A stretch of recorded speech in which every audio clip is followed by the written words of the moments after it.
3. 주세붕의 생애와 교학정신. 주세붕의 생애와 행적. 주세붕은 연산군 원년 10월에 경남 합천지금의 율곡면 청곡리에서 부친인 주문보와 황씨 부인의 차남으로 출생했다.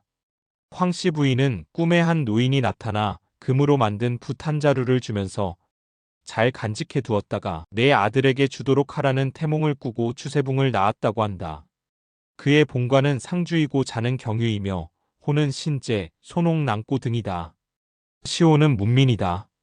그 선대는 상주에 세거하였고 고조유가 고려 패망으로 합천에 응거했으며 증조는 사복시정, 조는 참회, 부는 참판으로 대대로 벼슬한 것으로 되어 있다. 주세붕 선생이 태어난 곳은 합천군 율곡면 물림리의 작은 자연부락 청곡리였다. 천내봉 앞에는 확 트인 벌판 사이로 유유히 황강이 흐르고 강 건너편에는 주세붕 선생이 어릴 때 자랐던 고향마을 물림리가 한적한 호연정을 끼고 아담하게 보인다. 마을 이름 물림은 원래 민갓 또는 문갓으로 불렀는데 중종 임금이 주세붕에게 출생지를 물어 민갓이라 아뢰었더니 선비가 숲같이 많이 나는 마을이라는 뜻으로 물림으로 이름을 지어 하사했다고 한다. 1501년 주세붕이 7세 때 부친을 따라 칠엄 무릉리로 이거하였다.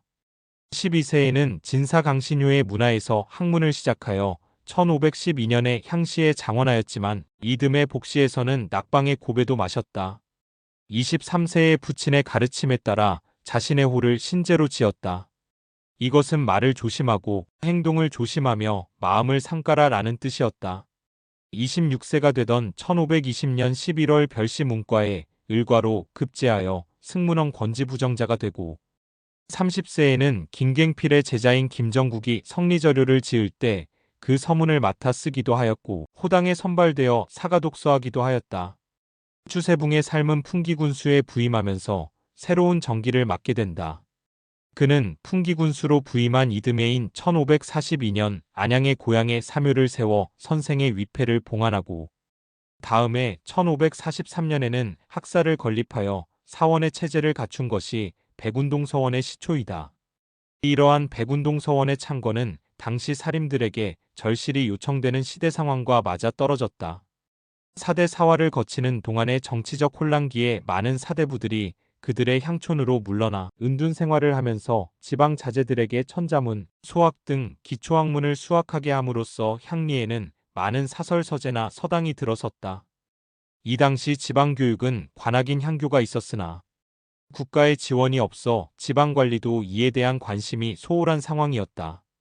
영주 지역에도 수능향교와 영주향교가 설립되어 있었으나 이보음의 단종보기 사건 때문에 수능 고을이 혁파되어 황폐화됨에 따라 교학의 기능을 제대로 감당하지 못하였다. 이러한 상황에서 영주 지역의 교육은 관악인 향교보다는 서당 교육이 중심이 되었던 것이다. 따라서 이때 지방민의 자제들이 서당, 서재보다 한 차원 높은 상위 교육에 대한 여망의 대안으로 관악인 향교를 대신하는 새로운 지방교육의 중심으로서의 서원의 건립이 불가피하였던 것으로 보인다. 주세붕은 그에 져서 죽게질 서문에서 교화는 시급한 것이고 이는 조년으로부터 시작되어야 하므로 안양을 존봉하는 사묘와 겸하여 유생들의 장수를 위하여 서원을 세웠다라고 하여 사묘와 서원을 세우게 된 동기에 대해 밝히고 있다. 다음 김중문의 기록을 보면 주세붕은 목민관으로서 지방민에게 선정을 베풀었을 뿐만 아니라 지방민을 교화하는 교학사업에 전력을 기울였음을 알 수 있다. 주 선생이 사당을 세워 선사를 높이고 서원을 세워 후학을 인도하되 진실에 근본하고 공경을 주를 삼아 남에게 명예를 구하지 않아도 자연히 신임을 얻었고 몇 년이 못되어 선비가 지향할 바를 알아 흥기하고 스스로 새롭게 되었으니 주선생이 수능 고을 사람에게 끼친 공이 어찌 적다 할 수 있겠는가. 그리고 어찌 하나의 수능부뿐이겠는가. 수능을 시작으로 사방으로 이어지고 사방에서 다시 온 나라에 미칠 것을 내다보고 있었다. 그가 한 일은 수기치인의 학문과 화민성 속의 치도에 큰 도움이 없다고 말할 수 없을 것이다. 내가 선을 좋아하는 선생의 마음에 감복하고 시기하고 헐뜯는 말들이 개탄스러워 그 전말을 기록하여 이 서원을 세우면서 관청의 재물을 쓰지 않고 백성의 힘을 빌리지 않았음을 밝히는 바이다.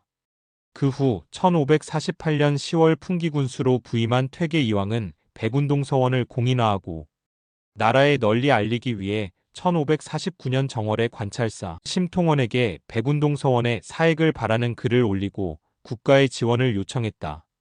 명종은 대제학 신광한에게 서원의 이름을 짓게 하고 이미 무너진 유학을 다시 이어닫게 했다는 뜻을 담은 소수서원으로 1550년 2월 친필편액을 하사하고 아울러 사서오경, 성리대전 등의 서적과 함께 노비를 하사했다.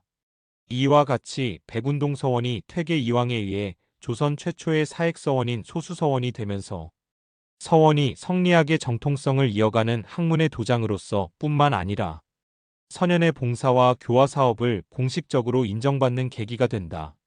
이로써 퇴계는 서원이 관악인 향교에 대응하는 공인된 사립고등 교육기관으로 성리학의 수학도장이자 도학의 산실이 되게 하였다. 1633년에는 설립자인 주세붕 선생이 서원창건의 공로를 인정받아 소수서원에 추가 배양되었다. 소수서원은 조선시대 후기에 대원군의 서원 철폐령에도 그 명맥을 유지한 47개 서원 중의 하나로 남았다. 소장 유물로는 국보 제백 11호인 회원 영정과 보물 5점, 도유무 형문화재 3점을 비롯한 전적 등이 있다. 서원 건립 이후 470여 년의 오랜 세월이 흘렀음에도 주세붕 선생의 서원 건립 의지와 교학 정신에 어리 고고하게 스며있는 소수서원의 현장을 2010년 7월 9일 필자가 찾아간 것은 십수년 전 부석사와 함께 답사한 이후 이번이 두 번째다. 정문을 들어서면 측면을 앞으로 하고 있는 보물 제1403호인 강악당이 나타나고 경내에 한 구석 높은 토대 위에 사당이 이루어져 있어 강당과 사당은 각각 남향으로 독자적으로 위치하고 있다. 강악당 오른쪽 뒤편으로 돌아가면 4개의 제실이 나타나는데 이러한 건물들의 배치는 학문의 차례와 단계를 뜻하는 하악상달의 형태로 배치되어 있다.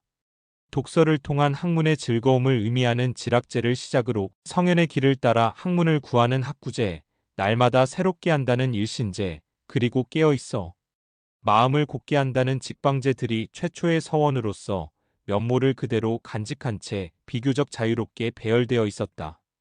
유생들이 이 직방제에 이르면 학문을 크게 이루게 되므로 비로소 명륜당이라 불리는 이곳 강악당에 들어가 세상의 이치를 밝히게 된다. 이런 과정을 거쳐 소수서원에서 배출된 인재가 4천여 명에 달한다. 소수서원이 다른 서원의 건물 배치와 특이한 점은 우선 유생들의 주거 공간인 강당 좌우에 있어야 할 동서재가 없고 4개의 제실인 일신제, 직방제, 지락제, 학구제가 독립적으로 산재하며 다른 서원에서는 발견하기 어려운 영정각 건물이 있다. 또 후대의 서원처럼 누각이나 정문 같은 별도의 경계 건물도 존재하지 않고 단지 축계청 건너편에 경념정이란 정자를 세워 후대 서원의 누각이 지녔던 풍류 기능을 대신하였다. 또한 건물들의 배치와 외부 공간 구성에도 일정한 틀을 발견할 수 없다. 뿐만 아니라 사당으로 들어서는 문이 일반적인 산문의 형태가 아니라 외문으로 된 것도 다른 점이다. 다만 교육기능인 강악당과 제한기능인 사당의 위치는 우리나라 대부분이 따르고 있는 중국식의 전학후묘 앞은 배움의 공간 뒤는 제양의 공간의 방식을 택하지 않고 소수서원은 동학서묘로서 서쪽을 으뜸으로 삼는다는 우리나라 전통 위치법인 이서위상의 관행을 따르고 있다. 1543년에 건립된 강악당 내부에는 명종 임금이 내려준 친필 편액이 걸려있는 것을 볼 수 있는데 이는 사본이며 원본은 소수박물관에 보관되어 있다. 장서각은 책과 목판을 보관하던 곳이다. 경내의 건물들이 비록 가시적인 질서 없이 배열되어 있지만 그 나름대로 정돈된 통일성을 이루고 있다. 각 건물들 사이를 연결하는 내부 마당은 현대식 콘크리트로 포장되지 않고 흙으로 다져져 있어 고풍의 멋을 그대로 느낄 수 있으며 강악공간과 제한공간, 경념정, 영정각 등의 건물들은 보는 이로 하여금 형평과 필요성에 따라 주변과의 조화를 잘 이루어 배치해 놓은 선현들의 실용적인 건물 배치의 지혜를 엿볼 수 있게 하였다. 주세붕은 풍기군수 재임시의 또 한편으로는 목민관으로서 민생을 자주 살피고 이들을 도울 수 있는 일을 궁리한 끝에 우리나라 최초로 인삼을 재배하는 기술을 터득하여 농민들에게 전수하여 주었고 황해도 관찰사로 부임하면서 그곳에서도 장내 산삼을 경작하도록 장려하여 일반 백성들도 먹을 수 있는 대량 생산의 길을 열었다. 주세붕은 51세에 중종 사망 후 중국 사신의 제술관으로 활동하였고 인종의 사망 후에는 춘추관의 편수관으로서 중종, 인종실록 편찬에도 참여하였다. 이듬해에 명종이 12세의 어린 나이로 즉위하자 경영관이 되어 국왕을 교육하는 책임을 맡았으며 기묘사화로 희생된 조광조 등 기묘 명예를 신원하는 데에도 힘썼다. 또한 그는 1549년 55세의 황해도 관찰사로 부임하였을 때는 해주에 수양서원을 세워 그 지역 출신인 최충을 배양하였다. 57세의 대사성이 되었을 때는 승과를 부활시키려는 문정왕후의 호불 정책을 반대하는 상소문을 올리기도 하였다. 1554년 60세에 병으로 관직을 사직하고 그해 7월 2일에 세상을 떠났다. 조선을 유교 이데올로기로 통치하기 위해 그는 최고 통치권자인 국왕에게 경연을 통해서 유학을 가르치고 60세를 일기로 생애를 마칠 때까지 요직을 두루 거치며 승진의 승진을 거듭한 뛰어난 정치인이었으며 유학자였다. 1677년에 예조판서에 추중되었고 1818년에 문민이라는 시호가 내려졌다. 그는 독림서원, 양근서원, 백운동서원, 덕연서원, 도연서원 등에 배양되었다.